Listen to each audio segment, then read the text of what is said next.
Let's dive into the second topic, truthfulness. You may say, well, of course I know what the truth is. We are teachers, right? Who doesn't know what truthfulness is? But let me tell you from the yogic science point of view what truthfulness means and how healthy it is if we can constantly pull your mind back to the truth of life, truthfulness of yourself, truthfulness of the integration between you and your students and your family and the whole world. Okay, let's dive in. If one day when you go home, you still are bothered, your mind is very, very bothered by the situations that happened during the day. One scenario. If we're teachers, we have many students. Some of us have like 150, 200. Some of us, So when we have so many kids, so many students, some of them are good, some of them can be, sometimes frustrating. You understand what I mean? If you let the situations that trigger your frustration to linger in your brain again, and ruminate with it, lose your sleep over it, I'm telling you, you're not being truthful. Because there's a word for that. It's called negativity bias. Our brain, the first function of the brain is negativity. Why? Because millions of years ago, when humans started to become human, we had to stay in the situation of the fight and flight. We killed to eat. If we didn't, animals would kill us. So our brain, the first response of the brain is to negativity, the triggering emotions. That's the one most dominating.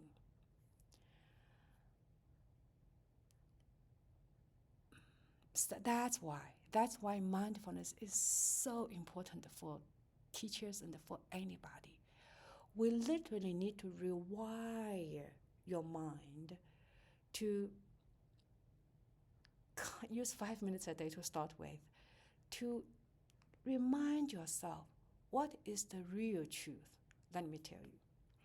As teachers, we have annoying students, agree? But we also have those good, wonderful students. Do you agree? How about you close your eyes for 1 second? Pull in your mind the faces of those really wonderful students. And then you realize how it's not that bad, right? So when you are aware of our first response of the brain, which is negativity, and you are aware that your mind tends to concentrate on the negativity, when you are aware of that and work on that, bliss, happiness, gratitude will come to you. Another scenario, let me explain how negativity is the first response of the brain. I give an example. 24 hours a day, right? Let's say you every day, it's a day. If you go to shopping, for example, if somebody jumped in front of you in line, guess what?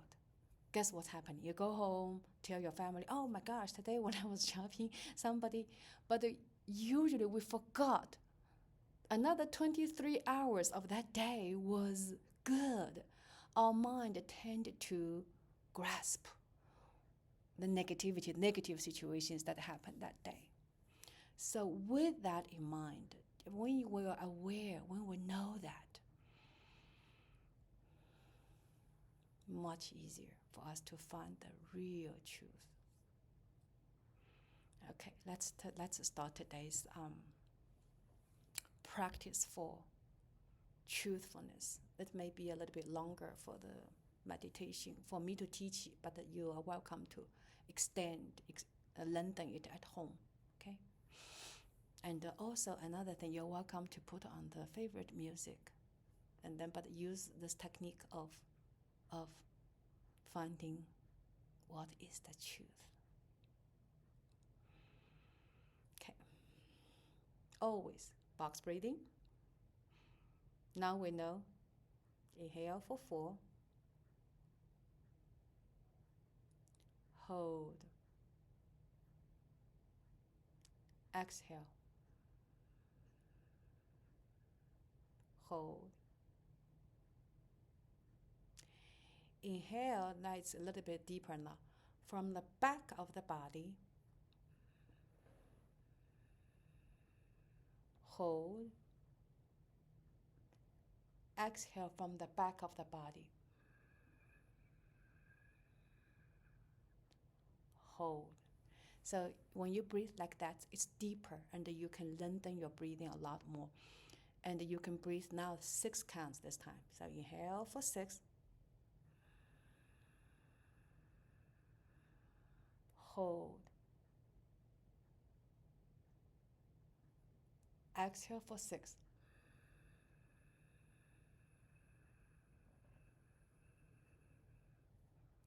Hold.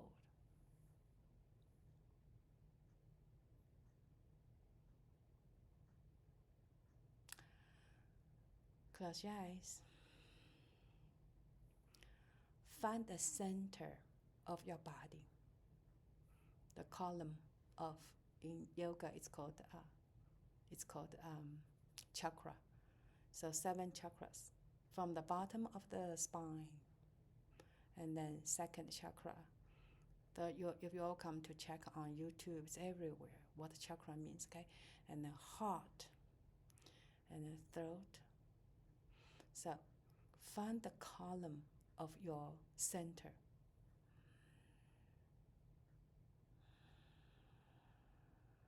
And breathe deeper.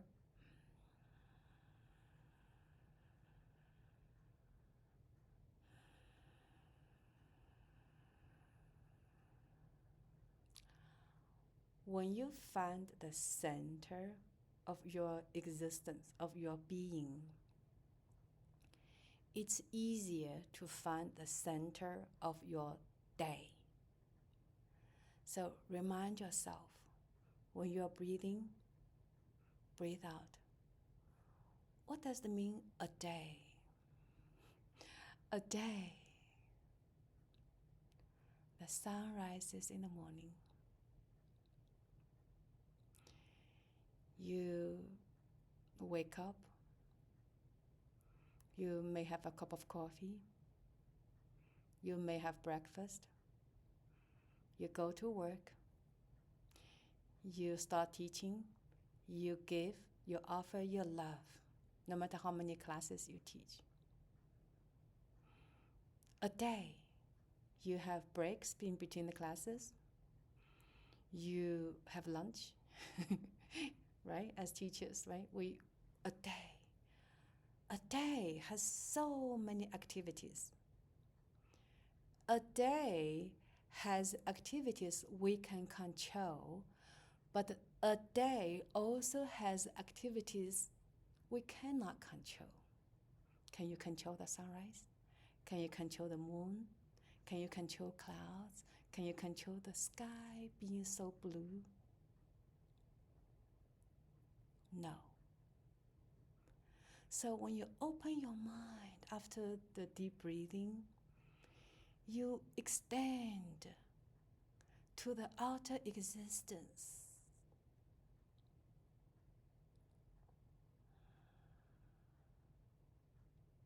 And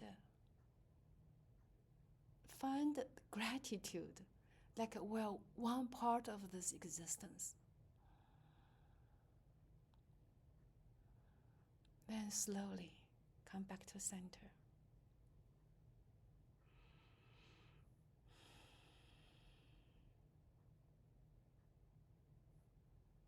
Hope this helps.